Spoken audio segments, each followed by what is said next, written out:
Hello friends, welcome to grow with Sibi. तो आप सभी का स्वागत है आपके अपने चैनल ग्रो विथ सिबी पर। आई होप कि आप सभी बढ़िया होंगे और आप सभी की सीटेट प्रिपरेशन अच्छी चल रही होगी। इसी के रिगार्डिंग आज हमारी जो है ईवीएस की सेकंड क्लास है, ठीक है। और इस सीरीज़ में मैं आपको क्या करवा रही हूँ, तो इसमें देखिए आपके 30 क्वेश्चंस आते हैं पूरे। आपको पता है ईवीएस में 30 क्वेश्चंस पूछे जाते हैं, तो 15 क्वेश्चन इसमें रहेंगे आपके कंटेंट के और 15 क्वेश्चन मैं आपको करवाएंगे ईवीएस पेडागोजी के, ठीक है।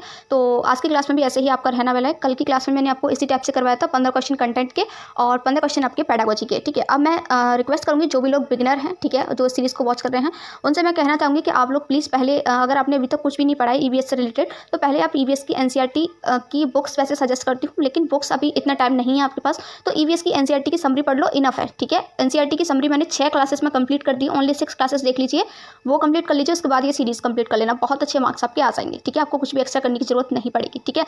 अब देखिए बहुत सी सिंपल सी चीज़ें रखा करिए कि हाँ मुझे बस ये करना है ईवीएस के लिए और ये करना है, ठीक है, देन आपका बस हो जाएगा, है ना।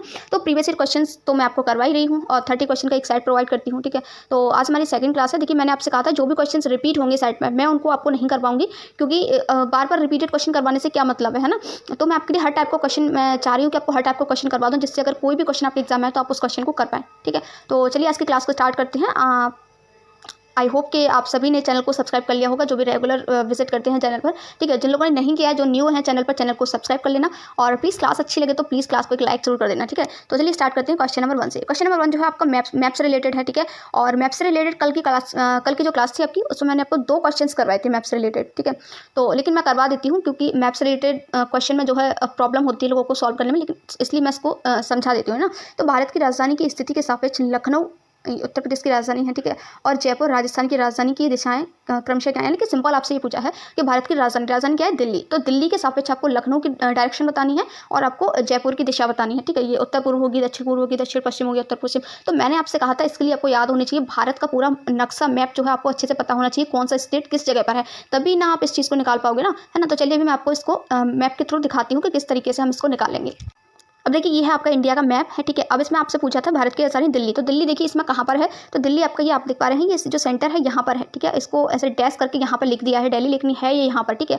अब आपको जिसकी सापेक्ष पूछा था, दिल्ली के सापेक्ष पूछा था ना आपसे, दिल्ली के सापेक्ष लखनऊ और जयपुर की, तो जहाँ की पूछा है ना वहाँ पर ये एक बस एक ये आपको पिक्चर याद रखनी है, प्लस का आइकन बनाना है। इस साइड आपको ईस्ट रखना है, ईस्ट के जस्ट सामने आपको वेस्ट यानी कि पश्चिम, उसके ऊपर आपको नॉर्थ यानी कि उत्तर, और उसके जस्ट नीचे आपको साउथ यानी कि दक्षिण रखना है, ठीक है। ये वाली जो ऐसा होती है नॉर्थ ईस्ट के बीच में, तो ये बीच वाली हमारी डायरेक्शन हो जाएगी नॉर्थ ईस्ट, ये वाली हो जाएगी हमारी साउथ ईस्ट, और ये वाली हो जाएगी साउथ वेस्ट, और ये वाली हो जाएगी नॉर्थ वेस्ट। बस ये आपको याद रखना है, आप इजीली सारे क्वेश्चन को सॉल्व कर पाएंगे, ठीक है। तो यहाँ पर देखिए जहाँ भी आपसे पूछा ना वहीं पर ये मैप ड्रॉ कर लीजिए, जैसे मैंने यहाँ पर ये मैप ड्रॉ कर दिया।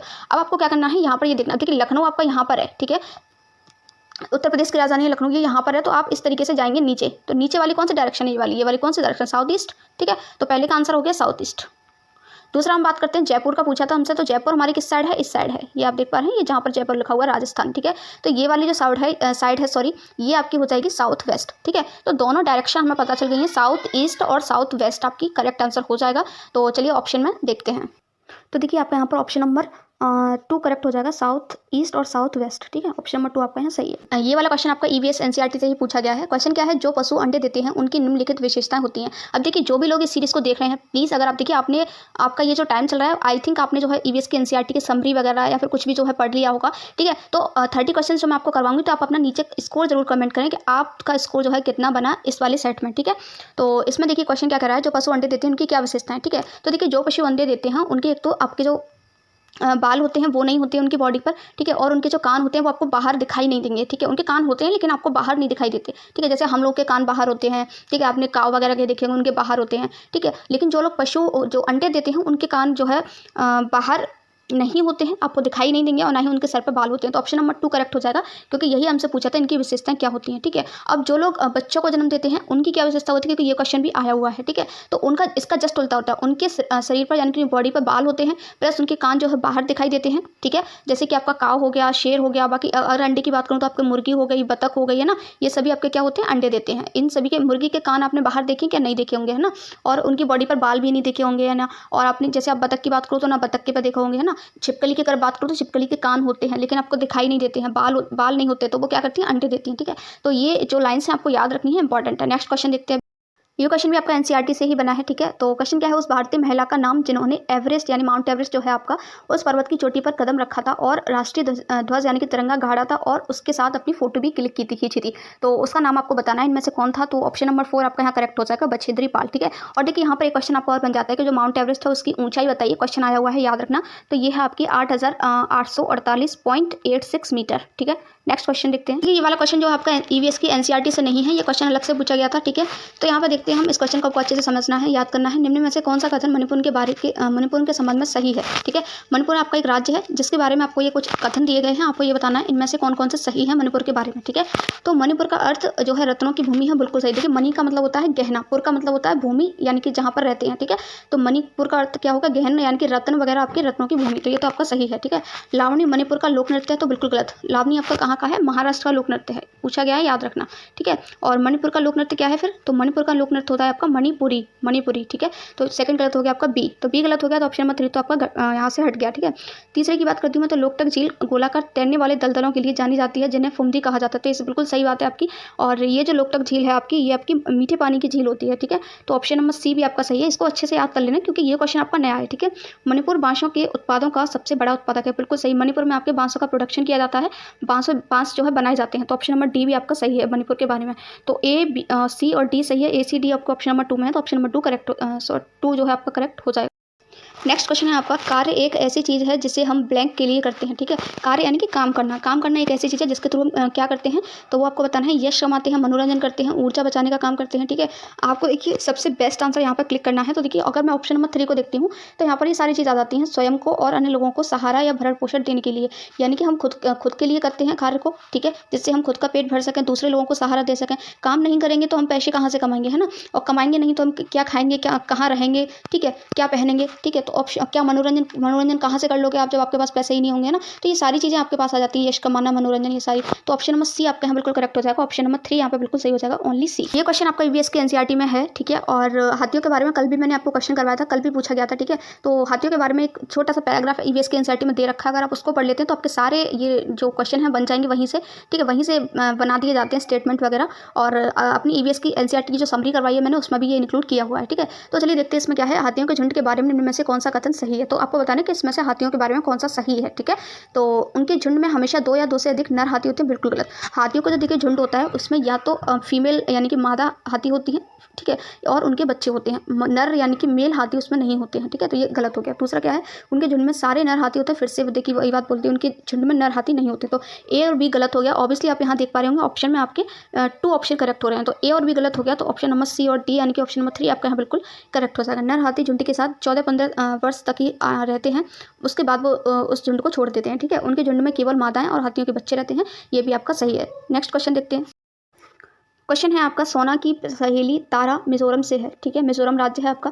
तारा को हिंदी बोलने में परेशानी होती है क्योंकि मिजोरम में बोली जाने वाली प्रमुख भाषाएं हैं। तो बस आपको इसमें ये बताना है कि मिजोरम में कौन कौन सी भाषाएं बोली जाती हैं, ठीक है। अगर आपको कुछ नहीं पता है तो आपको आई थिंक इतना तो पता होगा कि मिजोरम में जो है आपकी मिजो भाषा बोली जाती है, मिजो लैंग्वेज, ठीक है। और अगर आपको ये पता है तो ऑप्शन नंबर 2 आपका यहाँ बिल्कुल करेक्ट हो जाएगा, मिजो, लुसेई और कुकी, ये 3 भाषाएं जो है मिजोरम में बोली जाती हैं। नेक्स्ट क्वेश्चन है आपका, ये आपका ईवीएस के एनसीईआरटी से नहीं है, ठीक है। पेट्रोलियम और कोयले जो हैं उनको अनवीनीकृत ईंधन कहा जाता है, लेकिन इसके बारे में जिक्र हुआ है ईवीएस के एनसीईआरटी में, ठीक है। अगर आपने पढ़ा है तो आपको पता होगा, ठीक है। इनको अनवीनीकृत ईंधन क्यों कहा जाता है, क्योंकि ये इनको पता है इनको बनने में जो है काफ़ी टाइम लग जाता है, ठीक है। तो ऑप्शन नंबर 4 आपका यहाँ बिल्कुल करेक्ट हो जाएगा क्योंकि इसको बनने में काफ़ी साल लग।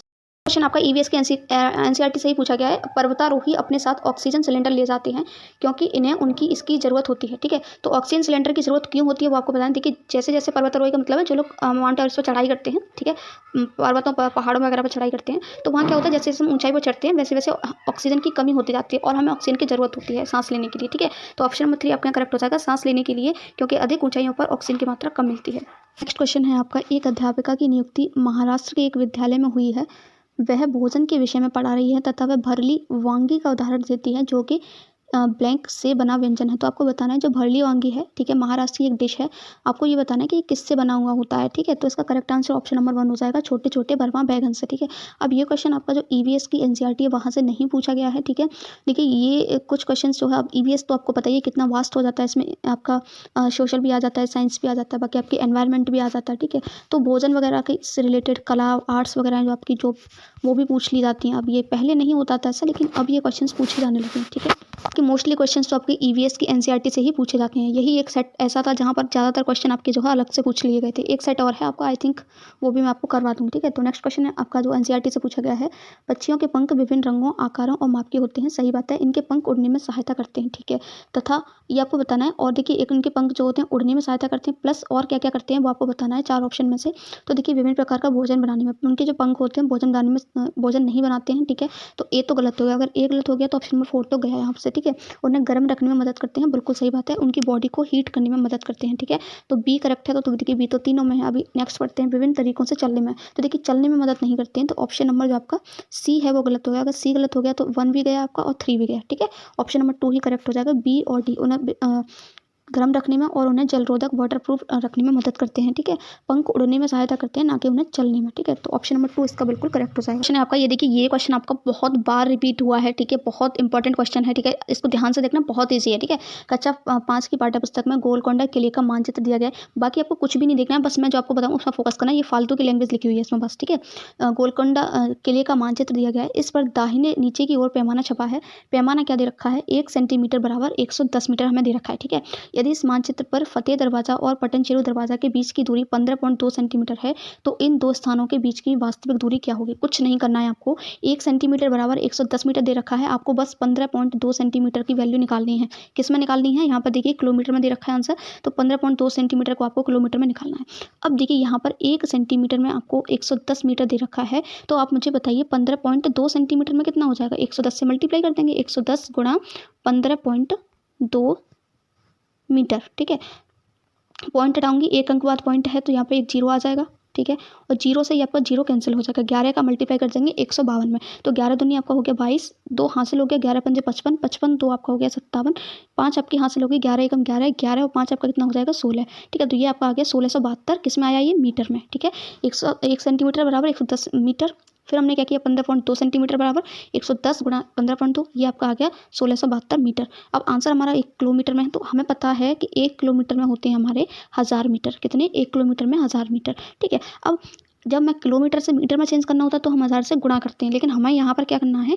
मीटर से किलोमीटर में करना है। तो मीटर से किलोमीटर में जब हम करेंगे तो हम 1000 से भाग देंगे, ठीक है। तो यहाँ पर मुझे 1672 में 1000 से अगर मैं भाग दे दूँगी तो ये किलोमीटर में हो जाएगा, ठीक है। 1000 से भाग दूंगी तो 3 अंक के बाद पॉइंट लग जाएगा, यानी कि इसका आंसर आपका आ जाएगा 1.672 किलोमीटर, ठीक है। तो देखते हैं कौन सा है। ऑप्शन नंबर 3 आपका यहाँ करेक्ट हो जाएगा, 1.672 किलोमीटर। ये वाला क्वेश्चन जो है आपका मैप से पूछा गया है। अरब सागर के 3 भारतीय तटवर्ती प्रदेश यानी राज्य कौन से हैं? तो मैप से एटलीस्ट मैंने आपका देखा है कि अगर किसी सेट में क्वेश्चन पूछे गए हैं तो कम से कम 2 क्वेश्चन तो पूछे ही जाते हैं, ठीक है। तो अभी हमें देखना है अरब सागर के तट पर कौन कौन से राज्य हैं। तो मैप के लिए आपको दिखाती हूँ इसके लिए। तो देखिए आपका यहाँ पर कौन कौन से हो जाएंगे राज्य। तो देखिए ये आपका अरेबियन सी यानी कि आपका अरब सागर है। यहाँ पर आपके इसके तट यानी इसकी सीमा से कौन कौन से राज्य जुड़े हुए हैं? एक तो ये आपका महाराष्ट्र हो गया, दूसरा आपका केरल हो गया, सॉरी गोवा हो गया, फिर आपका देखिए यहाँ पे कर्नाटक है, फिर आपका केरल है। तो ये 3-4 राज्य जो हैं आपके इससे जुड़े हुए हैं। किससे? अरब सागर से। महाराष्ट्र, गोवा, केरल, कर्नाटक। तो महाराष्ट्र, गोवा और केरल आपको ऑप्शन नंबर 3 में दे रखा है, तो ऑप्शन नंबर 3 करेक्ट हो जाएगा। नेक्स्ट क्वेश्चन आपके जो एग्जाम में पूछा गया, ठीक है, इंपॉर्टेंट क्वेश्चन है, न्यू क्वेश्चन पूछा गया था। अभी तक ये क्वेश्चन आपका रिपीट नहीं हुआ है और ना ही आपकी ईवीएस की एनसीईआरटी में, ठीक है। तो क्वेश्चन क्या पूछा गया था? राजस्थान का वह पारंपरिक नृत्य जिसमें प्रदानशील महिला नर्तकियां अपने सिर पर 7 से 9 पीतल के बर्तनों को संतुलित करती हैं, क्या कहलाता है? यानी कि आपने देखा हो ना, लेडीज़ क्या करती हैं, 7 से 9 पीतल के बर्तन रख लेती हैं अपने सिर पर, ठीक है। फिर उसको रख करके बैलेंस करके डांस करती हैं। वो जो ये जो पारंपरिक नृत्य है राजस्थान का, इसको हम क्या बोलते हैं वो आपको बताना है। तो इसका करेक्ट आंसर ऑप्शन नंबर 4 भवाई। क्वेश्चन है आपका मधुबनी एक। तो मधुबनी एक क्या है प्रसिद्ध, वो आपको बताना है। 4-5 ऑप्शन दे रखे हैं आपके पास, ठीक है। आपको बताना है कौन कौन सा सही है। तो देखिए मधुबनी आपका एक बिहार में एक जगह है, उसका भी नाम है, ठीक है। प्लस मधुबनी आपकी एक लोक कला है, ठीक है, एक चित्रकारी भी है, ठीक है। तो डी और ई तो आपका यहाँ सही हो जाएगा। बाकी ऑप्शन नंबर बी आप देख रहे हैं बिहार की शॉल है, तो जो मधुबनी है बिहार की शॉल नहीं है, ठीक है। बी अगर गलत है यहाँ पर तो ऑप्शन नंबर 1 भी गया, 2 भी गया और 3 भी गया। ऑप्शन नंबर 4 करेक्ट हो जाएगा, डी और ई। इस तरीके से आप अपने आंसर तक पहुँच सकते हैं, ठीक है। अगर आप एक ऑप्शन को अच्छे से पकड़ लेते हैं ना तो बाकी आप सारे ऑप्शन आपके हट जाते हैं। तो कंटेंट के आपके 15 क्वेश्चन कंप्लीट हो चुके हैं। अब हम करेंगे पेडागोजी के क्वेश्चन, ठीक है। तो फर्स्ट पेडागोजी का क्वेश्चन क्या है, पर्यावरण अध्ययन में समूह चर्चा करना यानी ग्रुप डिस्कशन करना चाहिए। इससे क्या होता है, एक मीनिंगफुल लर्निंग, एक मीनिंगफुल ज्ञान का निर्माण होता है। निम्न में से कौन सा कथन इस तथ्य की सर्वोत्तम व्याख्या है। सामाजिक संपर्क के माध्यम से अधिगम सरल हो जाता है, विचार और अनुभव दूसरों के साथ साझा किए जाते हैं। सही बात है। प्रत्येक बच्चा अपनी राय व्यक्त करने हेतु स्वतंत्र होता है। सही बात है। प्रत्येक प्रक्रिया को बिना आलोचना स्वीकार किया जाता है, ठीक है। अब यहाँ पर आप देख रहे होंगे, आपको लग रहा हो कि ये तो सारे ही ऑप्शन यहाँ पर करेक्ट लग रहे हैं, लेकिन देखिए क्वेश्चन में क्या कर रहा है, निम्न में से इस तथ्य की सर्वोत्तम व्याख्या कौन कर रहा है, यानी कि सबसे बेस्ट इसमें से कौन सा है। समूह जो डिस्कशन होता है उसमें सबसे बेस्ट कौन सा होता है वो आपको बताना है, ठीक है। तो ऑप्शन नंबर जो आपका 2 हो जाएगा वो यहाँ बिल्कुल करेक्ट हो जाएगा। विचार और अनुभव एक दूसरे के साथ साझा किए जाते हैं इसमें, किसमें, ग्रुप डिस्कशन में। तो आपका देखिए जब आप विचार अनुभव साझा करेंगे तो ऑब्वियसली सामाजिक संपर्क यानी कि ये वाला पॉइंट भी इसमें इंक्लूड हो जाएगा, ठीक है। और हर बच्चा अपनी राय शेयर करेगा तो ये वाला पॉइंट भी इसमें आ जाएगा, और आलोचना भी स्वीकार की जाएगी तो ये भी। तो देखिए ऑप्शन नंबर 2 आपका यहाँ पर बेस्ट हो जाएगा। नेक्स्ट क्वेश्चन है आपका, प्राथमिक स्तर पर एक अच्छी पर्यावरण अध्ययन की पाठ्यचर्या की विशेषता है, यानी कि जो प्राइमरी लेवल पर आपकी जो एक अच्छी ईवीएस की पाठ्यचर्या है, जो करिकुलम है, उसकी विशेषता आपको बतानी है। तो इसका करेक्ट आंसर है आपका ऑप्शन नंबर 3, विद्यार्थियों में सामाजिक भावनात्मक कौशलों को विकसित करना है। एक पर्यावरण अध्ययन अध्यापक विद्यार्थियों को उनकी मम्मी का वर्णन करने वाली कविता लिखने को कहती है, यानी कि आपके जो टीचर हैं, मान लीजिए आप खुद ही टीचर है ना, आप अपने स्टूडेंट से कह रहे हैं कि आपको ऐसी कविता लिखनी है जिसमें आप अपनी मम्मी के बारे में लिखेंगे, ठीक है। तो पम्मी कविता लिखती है, यानी पम्मी किसी लड़की का नाम है, वो एक कविता लिखती है कि मेरी मम्मी मीठी है जैसे मिष्टी दोई, ठीक है। उसने ये कविता लिखी कि मेरी मम्मी मीठी है जैसे मिष्टी दोई। कुछ विद्यार्थी मिष्टी दोई का अर्थ नहीं जानते। अब कुछ स्टूडेंट जो ये शब्द, इसका जो शब्द है मिष्टी दोई, इसका मतलब ही नहीं समझ पा रहे होंगे ना। तो यदि आप पम्मी के अध्यापक हैं, यानी कि आप उनके टीचर हैं, तो आप क्या करेंगे, बच्चों को जो अर्थ नहीं समझ में आया है उसके लिए आप क्या करेंगे, विद्यार्थियों को मिष्टी दोई लाकर खिलाएंगे, है ना, या फिर विद्यार्थियों को मिष्टी दोई का अर्थ स्थानीय भाषा में बताएंगे, या विद्यार्थियों को मिष्टी दोई लाकर दिखाएंगे, या फिर मिष्टी दोई कैसे बनता है वो समझाएंगे। तो देखिए यहाँ पर अर्थ की बात है, बच्चे अर्थ नहीं समझे तो ऑब्वियसली हम उनको समझाएंगे कि इसका जो स्थानीय भाषा में मतलब जो आपकी लोकल लैंग्वेज है उसमें उसका मतलब क्या होता है वो आपको बताएंगे, है ना। तो ऑप्शन नंबर 2 आपका यहाँ बिल्कुल करेक्ट है। क्वेश्चन है आपका, निम्न में से कौन सी विधियां पर्यावरण अध्ययन के संपादन में प्रभावी हो सकती हैं, यानी कि ईवीएस की जो स्टडी होती है उसमें जो है सबसे इफेक्टिव आपको बतानी कौन कौन से यहाँ पर मेथड होते हैं, ठीक है। तो यहाँ पर देखिए सबसे ऑप्शन नंबर बी में आपको दिख रहा होगा व्याख्यान विधि, लेक्चर मेथड। मैंने आपको बताया है कि लेक्चर मेथड जो आपका नेगेटिव एकदम बेकार मेथड होता है, इससे हमें कभी भी बच्चों को नहीं पढ़ाना चाहिए, क्योंकि इसमें सिर्फ टीचर इंगेज रहता है, बच्चे इंगेज नहीं होते हैं, ठीक है। बच्चे बस उसको सुन रहे होते हैं और टीचर को बच्चों से मतलब नहीं होता है, बस उसको लेक्चर देना होता है, ठीक है। ये लेक्चर मेथड जो है एक बड़े लेवल पर बड़ी क्लास में तब भी हो सकता है, लेकिन छोटी क्लासेस के लिए अच्छा नहीं होता है। तो अगर बी गलत हो जाएगा तो देखिए ऑप्शन नंबर 1 भी हट गया, 2 में भी बी है, ये भी हट गया, और 4th में भी है तो ये भी हट गया। तो आप अपने आंसर तक पहुंच गए। ऑप्शन नंबर 3 यहाँ पर कलेक्ट हो जाएगा। भूमिका निर्वहन और कहानी सुनाना, ये दोनों ही आपका ईवीएस में बेस्ट रहती हैं, एक अच्छे मेथड्स होते हैं। रिनी को स्टूडेंट है, ठीक है, उसने अपने अध्यापक से, टीचर से पूछा है पौधों के जो तने होते हैं वो गोल क्यों होते हैं, चौकोर क्यों नहीं होते हैं ना। तो अध्यापक को क्या करना चाहिए, 4 आपको कथन दे रखे हैं, इसमें से क्या क्या अध्यापक को करना चाहिए। अध्यापक को विद्यार्थियों से कहना चाहिए कि वे इस बारे में उच्च कक्षा में, यानी कि वहाँ पर उनसे बोल देना चाहिए कि आप जब बड़े हो जाएंगे तो हाई क्लास में पहुँचेंगे तब आप सीख जाएंगे, ठीक है।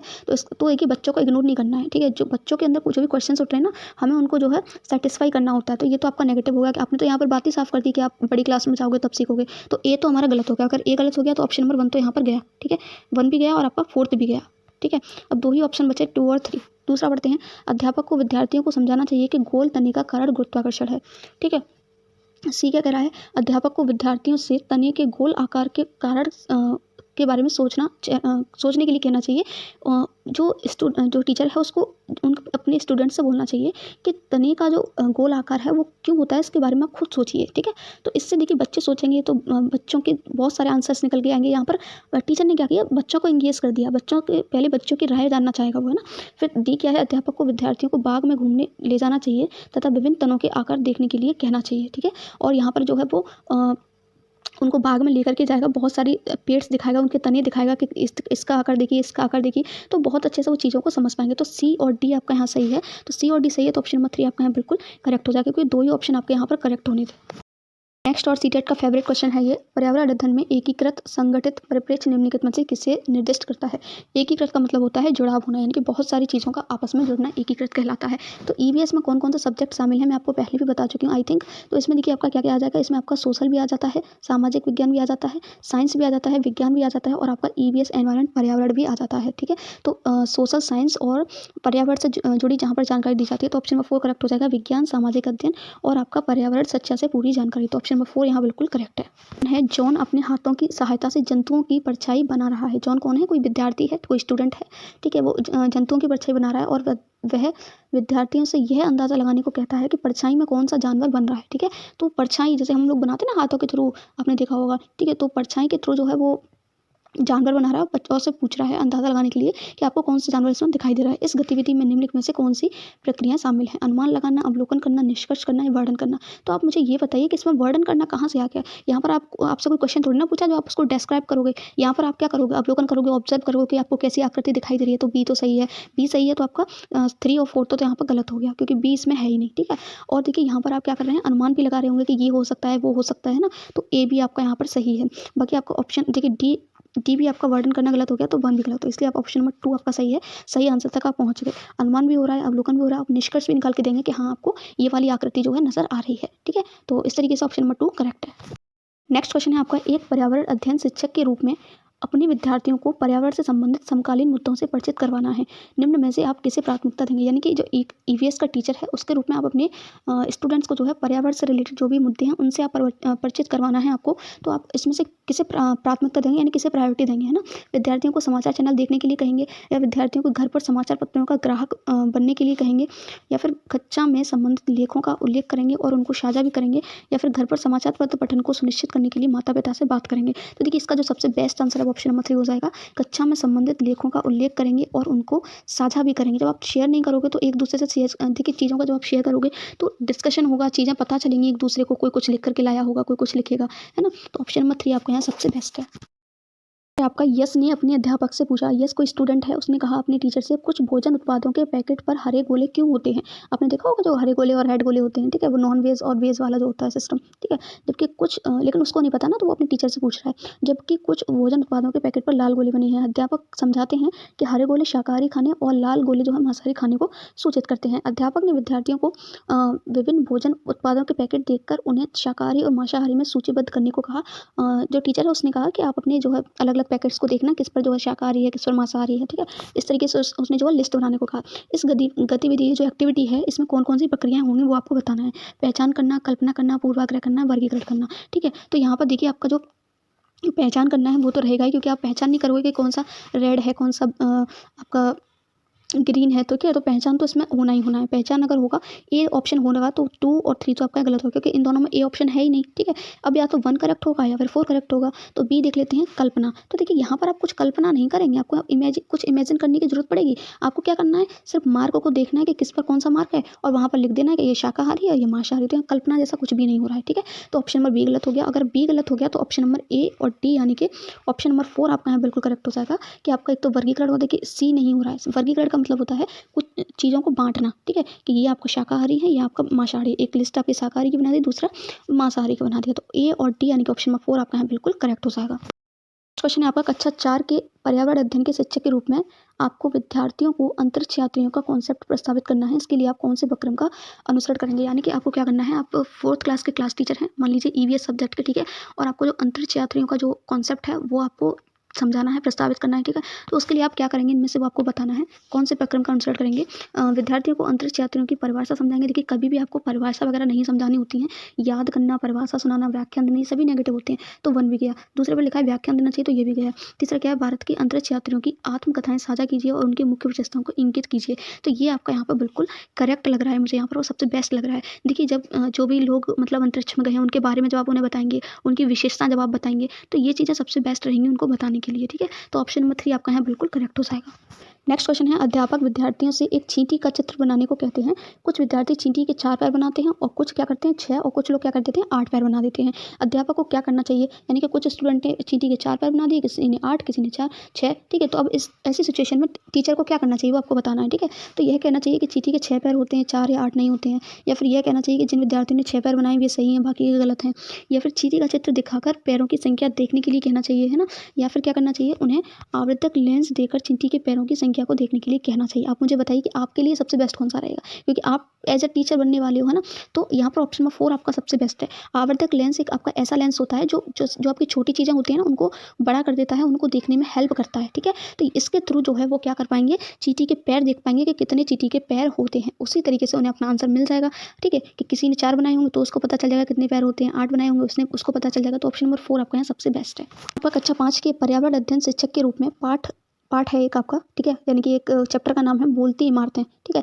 इसके लिए आपको विद्यार्थियों को ऐतिहासिक इमारतों को प्रस्तुत करने की आवश्यकता है, यानी कि जो भी हिस्टोरिकल हैं आपकी इमारतें वगैरह उनको प्रेजेंट करने की नीड है आपको। तो आप क्या सोचते हैं कि कौन सी विधि सबसे बेस्ट रहेगी इसमें, ठीक है। तो ऐतिहासिक इमारतों से संबंधित आभासी सैर करना, ऑनलाइन खेल या फिर पहेली वगैरह करना, ऐतिहासिक जो इमारत होती है उस पर कोई पठन यानी कि पढ़ना, स्थानीय ऐतिहासिक इमारतों का भ्रमण और तत्पश्चात उन पर चर्चा करना। देखिए ये आपका सबसे बेस्ट है, ठीक है। जो आप उनको फील्ड ट्रिप पर लेकर के जाएंगे, जो इमारतें हैं ऐतिहासिक उन वहाँ पर लेकर के जाएंगे, तो देखिए जब भी हम किसी चीज़ को देखते हैं खुद से, ठीक है, तो वो चीज़ें हमें सबसे बेस्ट समझ में आती हैं, ठीक है। और उन पर फिर हम डिस्कशन करेंगे तो सारी चीज़ें जो भी होंगी वो सब क्लियर हो जाएंगी। तो ऑप्शन नंबर 3 आपका है सबसे बेस्ट है। यही आपसे पूछा था कौन सी विधि जो है सर्वथा उत्तम होगी। तो आपका निम्न में से कौन से कथन आकलन की प्रकृति की सही व्याख्या करते हैं, ठीक है। असेसमेंट जो होता है आपका, जैसे टेस्ट वगैरह लेना बच्चों ने क्या सीखा है उसके बारे में, ठीक है। तो ये क्या कह रहा है, सही शिक्षण अधिगम की प्रक्रिया का एक अंग है जो सतत चलता रहता है। बिल्कुल सही बात है। ये आपकी टीचिंग लर्निंग प्रोसेस का एक पार्ट होता है। विद्यार्थियों के उपलब्धि स्तर उन्हें क्या नहीं आता इसके बारे में हमें पता चलता है टेस्ट से, कि उन्होंने अभी तक क्या अचीव किया है, ठीक है। वो क्या उनको समझ में नहीं आया है, ठीक है। सीखने में आई बाधाओं का पता लगाकर उन्हें दूर करने में, यानी कि वो क्या डिफिकल्टी फेस कर रहे हैं उनको दूर करने में हेल्प करता है। तो ए बी सी आपके तीनों सही हैं। अगर 3 ही ऑप्शन आप यहाँ देख पा रहे हो ऑप्शन में कि तीन ही ऑप्शन आपको दे रखे हैं, तो ऑब्वियसली ऑप्शन नंबर 1 आपका यहाँ पर बिल्कुल करेक्ट हो जाएगा। आपका पर्यावरण अध्ययन के एक शिक्षक के रूप में आप कक्षा 2 के अपने विद्यार्थियों के समक्ष विषय, एक सब्जेक्ट का विषय है क्या ऋतुएं प्रस्तावित करना चाहते हैं। निम्न में से कौन एक उत्तम शिक्षण शास्त्रीय युक्ति होगी, ठीक है। तो इसमें से सबसे बेस्ट यहाँ पर कौन सा एक स्ट्रेटजी रहेगी, अगर आप जो है क्या करना चाहते हैं, ऋतु एक चैप्टर है, ठीक है, उसको आप जो है अपनी क्लास में प्रेजेंट करना चाहते हैं। तो संप्रत्य ऋतुएं समझाने के लिए चार्ट और पुस्तकों का उपयोग करना, श्यामपट्ट पर लिखे विषय ऋतुओं को बाद में समझाने के लिए ऋतुओं के वीडियो वगैरह का उपयोग करना, ठीक है। अब देखिए यहाँ पर आपने एक शब्द पढ़ा होगा, सबसे बेस्ट हमें यहाँ पर देखना है। आपको ये भी सही लगेगा, ये भी सही लगेगा, लेकिन हमें सबसे बेस्ट यहाँ पर ढूंढना है, ठीक है। ऋतुओं पर लिखे लेख पढ़ने के लिए समाचार पत्रों का उपयोग करना, ऋतुओं के विषय में रुचि का विकास करने के लिए भोजन की आदतों, पहनने के वस्त्रों और संदर्भित स्थानीय साहित्य का उपयोग करना। तो देखिए सबसे बेस्ट ऑप्शन हमें आप ऑप्शन नंबर 4 लग रहा है, जहाँ पर ये तीनों चारों चीज़ें आपकी इंक्लूड हो जाएंगी, ठीक है। हम ऋतुओं के बारे में क्या रुचि जो है होती है, उसके बारे में कौन कौन से भोजन ठंडों में खाते हैं, गर्मियों में कौन सा भोजन अच्छा लगता है, कौन से वस्त्र हम गर्मियों में पहनते हैं, कौन से ठंडों में पहनते हैं, तो यहाँ पर जो है बच्चे ऋतु के बारे में बहुत अच्छे से पहचान पाएंगे। नंबर 30 और आज का हमारा लास्ट क्वेश्चन देख लेते हैं। शोभित किताब में एक चित्र देखता है, शोभित कोई स्टूडेंट है, किताब में एक चित्र देखता है जिसमें वो देखता है कि लड़कियों को गोटी खेल रही हैं और लड़के जो है वो क्या कर रहे हैं, क्रिकेट खेल रहे हैं। वो अपने टीचर से पूछता है कि लड़के और लड़कियां अलग अलग खेल क्यों खेल रहे हैं, है ना। लड़के गोटियां क्यों नहीं खेल रहे हैं और लड़कियां क्रिकेट क्यों नहीं खेल रही हैं। तो इसमें से जो है ईवीएस शिक्षण उद्देश्य इस घटना में शामिल है, यानी कि तो यहाँ पर कौन कौन सी इस घटना में शामिल हो जाएंगे वो आपको बताना है कथन यहाँ पर। तो आप नीचे पहले ऑप्शंस देखिए, यहाँ पर आप देख पा रहे हैं 3 ऑप्शन आपको हर एक ऑप्शन में दे रखे हैं, यानी कि इसमें से एक कोई यहाँ पर गलत होने वाला है, ठीक है। तो यहाँ पर देखिए सामाजिक घटना के बारे में जिज्ञासु बनाने के लिए संज्ञानात्मक क्षमता विकसित करना। तो देखिए इसको देख करके ऑब्वियसली ये समाज के बारे में है, लड़की और लड़के से रिलेटेड है, तो डी तो आपका करेक्ट होने ही वाला है। बाकी अवलोकन और चित्र के आधार पर समझ भी विकसित हो रही है यहाँ पर, क्योंकि चित्र को देखकर ही वो ऐसा कर रहा है, तो उसने ऑब्जर्वेशन किया होगा, देन उसने चित्र को समझा होगा कि ये लड़के खेल रहे हैं, गोटियाँ लड़कियाँ नहीं खेल रही हैं। तो सी और डी तो आपका होने ही वाला है। सी और डी आपको कौन कौन से ऑप्शन में, ऑप्शन नंबर 2 में है, 4 में है, तो आपका 3 और 1 तो आपका यहीं गलत हो गया, ठीक है। बाकी मैं देखती हूँ ऑप्शन नंबर बी, व्यापक सांस्कृतिक नजरिया एवं सौंदर्य के प्रति संवेदना विकसित करना। तो देखिए यहाँ पर सुंदरता से वगैरह कोई कुछ भी रिलेटेड नहीं कहा गया है, ठीक है। तो आपका ऑप्शन नंबर बी तो गलत हो गया। अगर बी गलत हो गया तो ऑप्शन नंबर 2 भी गया, तो ऑप्शन नंबर 4 ही करेक्ट हो जाएगा, ए सी और डी, ठीक है। तो आई होप कि आपके सारे क्वेश्चंस आपको समझ में आए होंगे, ठीक है। तो ये थी आज की क्लास, और क्लास अच्छी लगी हो तो लाइक कर देना, ठीक है। और अपने मार्क्स जो है ज़रूर कमेंट करना कि आपको कितने मार्क्स आज के सेट में आपको मिले हैं, ठीक है। Thank you so much for watching this video. मिलते हैं नई वीडियो में न्यू क्वेश्चंस के साथ। Till then have a nice day.